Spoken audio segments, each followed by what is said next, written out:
I want to talk to you today about psoriasis and how it impacts your emotional systems. My name is Catherine. I'm a consultant clinical psychologist, and I'm also someone who has psoriasis. So we have three emotional systems, and at any one time we're in one of them, and they're threat, drive, and soothe. And I want to tell you a little bit more about those and how they affect you. The first system I'm going to talk about is your threat system. Now, this is like our alarm system and it's very easily triggered. So when we meet with danger, our threat system is triggered, our body releases adrenaline and cortisol, and our body prepares itself for fight, flight, or freeze. Our thinking becomes very narrow and we can feel angry or anxious, for example. And things externally, like dangers like a fire, might trigger it, but internal things can also trigger it, like our thinking about something that happened in the past or worries about things that might happen in the future. And so for our ancestors, it was a really important system and helped them to survive. And that's why it's so easily triggered. It's like better safe than sorry. So many years ago, if one of our ancestors were walking in forests and heard a rustling in the bushes, if they didn't hang about to find out what it was, if they were alarmed, if they were threatened and ran away, then they survived to pass on their genes. But if you imagine someone who was not so easily threatened, who stayed to find out what the rustling was, well, they were much more likely to end up as dinner. So it's this alarm system and it's very easily triggered. So as someone with psoriasis, what sends me into threat? Well, if somebody was suddenly to spring on me that I had to go to a swimming pool, it would definitely be triggered for me. I would feel very under threat at the thoughts of having to wear a swimming costume and let people see my skin. Similarly, if I went to the hairdressers and it was really busy, and when they came to put the cape around my shoulders, it was black, I would feel very under threat at the thought of everybody being able to see the flakes of skin on my shoulders. Going to a party can put me into threat. I might not have anything to wear. I might feel stressed at the thought of having to wear a short sleeve dress or something that doesn't cover my legs. And hospital appointments and new treatments can put me into threat too. So when you suffer with psoriasis, there are a lot of things that put us into this threat system. The next emotional system is drive. This is our get up and go. It's what motivates us and pushes us towards achieving goals. When we're in drive, our sleep can change, we feel excited and we can get that buzz.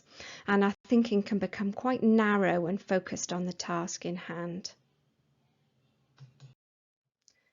Things that might put you into drive are things like training for a big event, like a marathon or climbing. It might be the pursuit of money. It might be preparing the perfect Christmas, so making sure you've got all the right gifts and they're all perfectly wrapped. And something like COVID might put you into drive, having to do all the things and all the precautions you need to take in order to keep yourself safe. And when you have psoriasis, something that might put you into drive is looking for the perfect treatment or the cure. It might be trying the next diet or the next solution to bathing, and that's what often puts me into drive. The third emotional system is soothe. And when we're in this system, we feel contented and calm and looked after. Our body releases oxytocin, which is also called the love hormone. Our thinking is more reflective and we feel more compassion towards ourselves and towards others. And you may think about in the animal world as animals grooming one another or laying in the sun.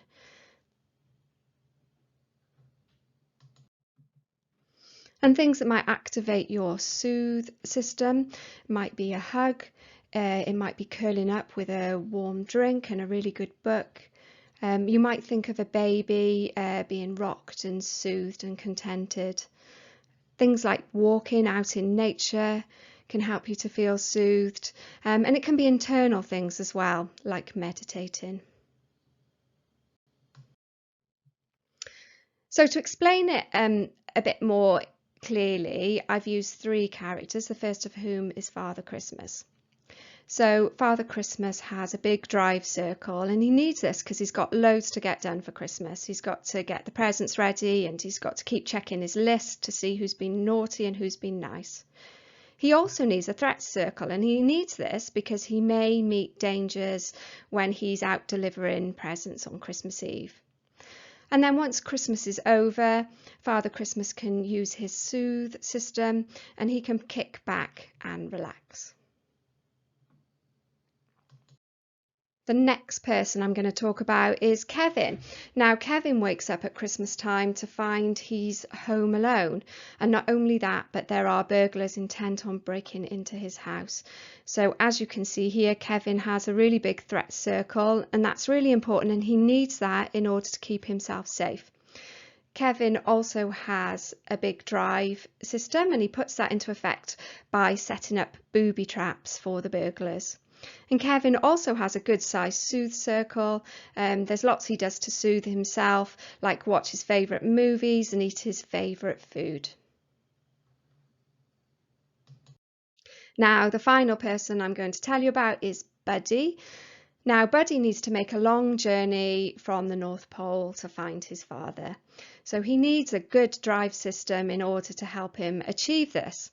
He also needs a threat system, and this will help him deal with the dangers he meets along the way.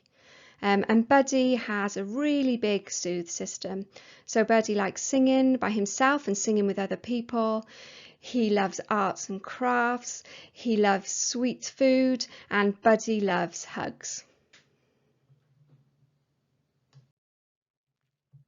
But it's all about balance. So all these systems are really important. They're all really important for us, and we need them all.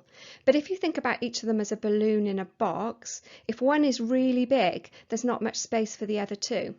So somebody who has a really big red balloon, so a really big threat system, then there'll be less space for the soothe and the drive system, and that person is likely to feel very overwhelmed and distressed. But if you think about somebody with a really big soothe system, so big that there's not much space for drive or threat, then that's not all that helpful either. So that person might not be able to get up and get going, they might stay in bed all day, and if they were to meet danger, they may not react to keep themselves safe. So what are your circles like? Well, I know for me in winter, my psoriasis flares up, and that puts me into both threat and drive. Wintry weather similarly puts me into threat and drive, and I find myself bouncing back between the two. COVID is the same, so COVID puts me between threat and drive, and as my psoriasis gets worse in winter, I have more doctor's appointments, more hospital appointments, and that again puts me into threat and drive. And what that means is that my soothe circle might be a bit smaller than it could be. If you're like me, then what can help is to make an effort to increase the things you do to soothe yourself. So to increase your soothe circle, and then put a break on the other two systems to calm things down. So it's helpful to think about what you can do to soothe yourself. You could use your senses, like low and calming lighting, a massage, or sounds that relax you. It's important to stay connected with people, and if that's difficult because of COVID at the moment, well then connect with people in a socially distanced way, whether that's by video call or letters or emails. Something else that can help is to think about what you used to do when you were a child. Children are naturally quite good at self-soothing, so think back to when you were little and what was it that made you feel calm and relaxed. Did you like to spend hours doing jigsaws or colouring or drawing or spending time outside? And finally, it's important to be self-compassionate towards yourself, and it can help to think about what you would say to someone you love to help them feel soothed and calm and relaxed, and then to say that to yourself. So winter may be harder than normal, and if you're like me, there may be lots to activate your threat and drive systems. We're all human, and when we're under threat, we can feel distressed, and that's understandable. And it is okay not to be okay. But I want to leave you with one final thought. Think about your Christmas tree. You've got red lights, blue lights, and green lights representing the different emotional circles. Have you got too many red lights? Are there too many blue lights? And what can you do to increase the number of green lights on your Christmas tree? I really hope you found that useful, and thank you so much for listening.